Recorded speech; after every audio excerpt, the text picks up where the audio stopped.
So you heard the story of Easter in the Gospel of Mark, that oldest version, the hard story, the one with that brutal ending. It begins with the murder of Jesus under color of law. It's hard, I think, for us to understand that time and place where crucifixion was common.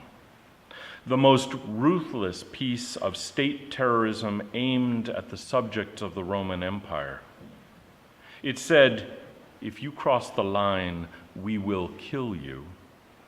We will humiliate and torture you to death in public, in front of your friends and family and all the people who know you.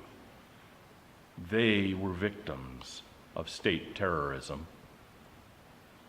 And the normal practice was that the bodies of the crucified stayed up. They weren't taken down and buried. They were left for scavengers to pick at, birds and dogs. Since many believed that either they would be raised from the dead in their actual bodies, or that the proper treatment of their bodies was crucial to how or whether they would experience an afterlife, crucifixion was an assault on the hope of an afterlife as well. The empire was going to kill you in this life and the next if they could. Empires are like that. Clarence Jordan, writing half a century ago, wrote a cotton patch version of the Christian Bible. He did it to make it more accessible, more relevant, to put Americans, and particularly Southerners, more in touch with what the texts and stories meant in context, in the time and place where they were written. In his introduction, he writes, "There just isn't any word in our vocabulary which adequately translates the Greek word for crucifixion. Our crosses are so shined, so polished, so respectable, that to be impaled on one would seem to be a blessed experience. We have thus emptied the term crucifixion of its original content of terrific emotion, of violence, of indignity and stigma, of defeat. I have translated it as lynching. Well aware that this is not technically correct. Jesus was officially tried and legally condemned, elements generally lacking in a lynching. But having observed the operation of Southern justice, and at times having been its victim, I can testify that more people have been lynched by judicial action than by unofficial ropes. Pilate at least had the courage and the honesty to publicly wash his hands and disavow all legal responsibility. See to it yourselves, he told the mob. And they did. They crucified him in Judea, and they strung him up in Georgia with a noose tied to a pine tree. Empires do that. And not just in Judea and Georgia, everywhere. They hold power with the most awful threats that they can muster. As Ta-Nehisi Coates observes in Between the World and Me, all empires of humans are built on the destruction of the body. Easter is of no value if we leap to celebrating resurrection. Easter is of no value if we wrap it in spun cotton candy and hide it under an Easter egg hunt. There is a terrible message to hear. Empires do this.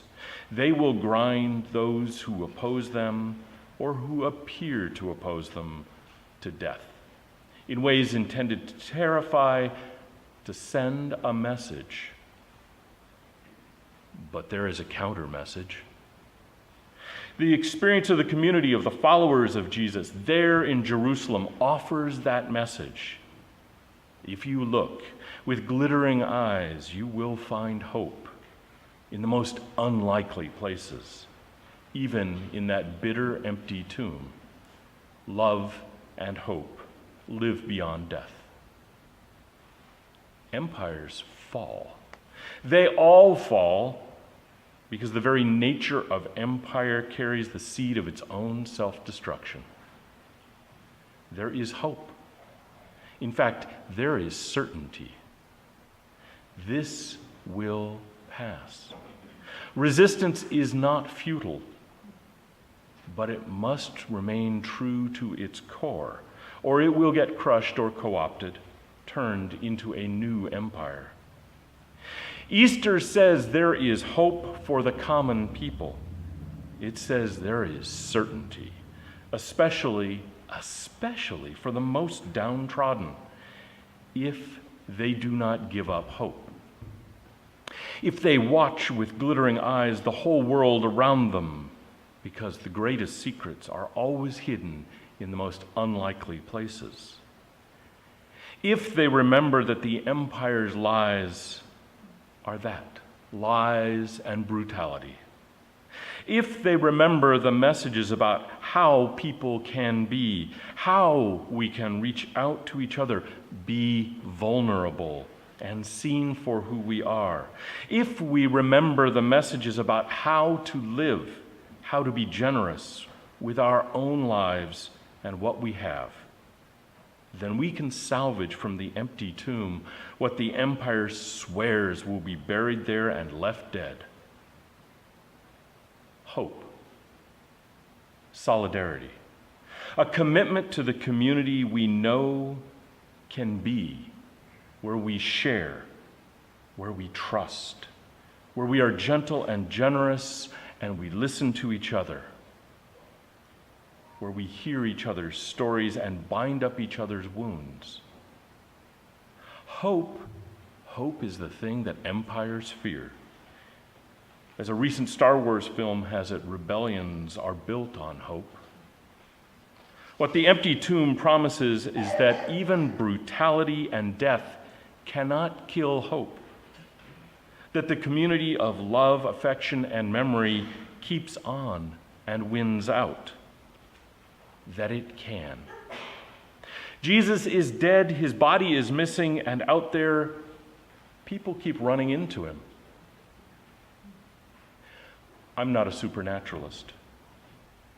I just don't think that Jesus literally rose from the dead. But some do, and that's fine. We do not all have to hold the same truth. There is a level of this story that speaks to them that doesn't to me. But it does speak to all of us, even if we don't believe in that kind of Christianity or consider ourselves Christians. In the Gospels, they keep talking about people who knew Jesus, who knew him really well, who were his closest companions, meeting him and not knowing him. I read those as a coded message that says he lives on in his teachings, and that when people meet others and see him emulated, they see him again in those moments.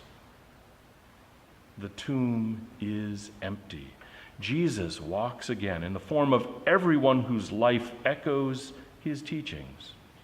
He is risen, and there is no way for any empire to put that Jesus back into the tomb. That's real magic. That's deep magic. If you look for it, you can see those teachings, the thing that the followers of Jesus called the way. It wasn't put to death. It escaped the tomb. It's still wandering around doing the work, bringing hope to those willing to look for it and find it. It's hope for all of humanity, the end of empire, for the realization of the beloved community, whatever we call it. May it come soon.